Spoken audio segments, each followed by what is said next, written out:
Assalamualaikum warahmatullahi wabarakatuh. Saya Imas dari Malang ingin bertanya, benarkah seorang istri harus selalu taat pada suami? Gimana? Bentar. Seorang istri? Benarkah seorang istri harus selalu taat pada suami? Harus selalu? Nah, ya. Walau suami itu telah membuat kita sengsara batin, derita yang berkepanjangan. Dan salahkah bila istri itu khilaf dan melakukan perbuatan yang dilarang oleh agama? Mohon jawabannya, Bu ya. Baik. Seorang istri harus selalu patuh kepada suami di dalam kebenaran. La ta'ata li makhluqin fi maksiatil khaliq. Enggak boleh patuh kepada suami dalam kemaksiatan. Kepatuhan adalah wajib. Karena ini selagi patuh di dalam sesuatu yang diridhoi oleh Allah. Kalau patuh dalam kemaksiatan haram. Misalnya suaminya menyuruh istrinya minuman keras, enggak boleh patuh. Termasuk suaminya mengajak istrinya berhubungan di waktu haid, enggak boleh patuh. Enggak boleh patuh, karena untuk haram enggak boleh patuh. Baik. Kemudian jika suami ternyata yang harus dipatuhi ini telah memperlakukan dengan tidak benar, menyakiti dan sebagainya, tidak ada alasan untuk tidak patuh. Tidak ada alasan untuk tidak patuh hanya karena kekejaman sang suami dan jahatnya sang suami. Patuh dalam kebaikan. Suami jahat, tapi kalau nyuruh sholat tetap sholat. Nyuruh baik. Cuman bagaimana kejahatannya? Adapun kekejaman yang suami adalah, kalau Anda ingin tidak patuh kepada suami, ada kesempatan bagi Anda yang didolimi oleh suami, ngajukan ke mahkamah untuk pisah. Selagi di bawah naungan suami, selagi itu diperintahkan kebaikan, harus patuh. Biarpun suaminya jahat. Sama dalam urusan pemerintahan, misalnya kerajaan atau kepresidenan. Presidennya jahat, tapi kalau memerintahkan yang baik wajib patuh kita. Nggak boleh tidak. Termasuk dengan suami, kalau memerintahkan yang baik harus patuh.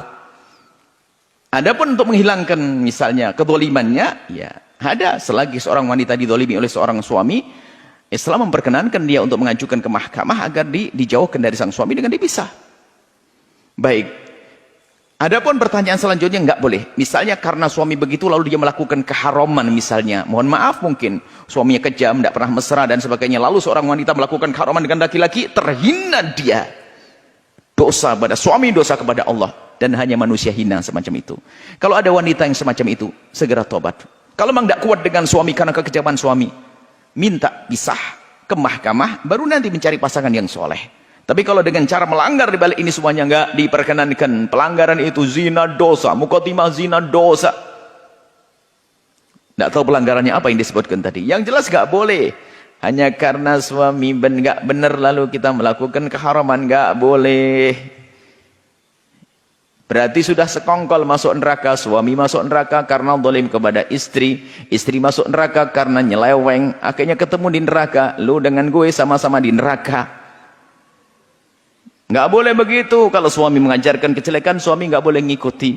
Kalau ternyata ada kezaliman, maka seorang istri boleh mengajukan ke mahkamah untuk hidup sendiri dengan mulia. Tapi dengan catatan benar apa yang diadukan. Kalau berbohong, Allah Maha tahu. Yang berbohong hanya ingin pisah dengan suami, maka Allah pun tahu. Dia tidak akan menemukan suami yang bisa memuliakan dia. Berbohong, khianat, maka dia tidak akan menemukan ke depan suami yang bisa memuliakan dia. Karena dia sudah berkhianat kepada Allah. Allah yang mengirim suami kok nanti. Maka seorang istri kalau minta cerai dan sebagainya betul-betul dengan asas syar'i. Suami dolim, suami fasik. Suami fasik. Melakukan ajak keharaman. Sah. Atau suami tidak memberikan nafkah, lahir atau batin. Sah. Mengajukan ke mahkamah. Karena semua ini berhak untuk menjadikan dirinya nyaman. Dan memang hidup harus nyaman, nggak boleh ada penindasan. Bab yang kita baca di sini kan bab nggak boleh berbuat, nggak boleh nyakiti orang lain, nggak boleh orang muslim menyakiti orang lain.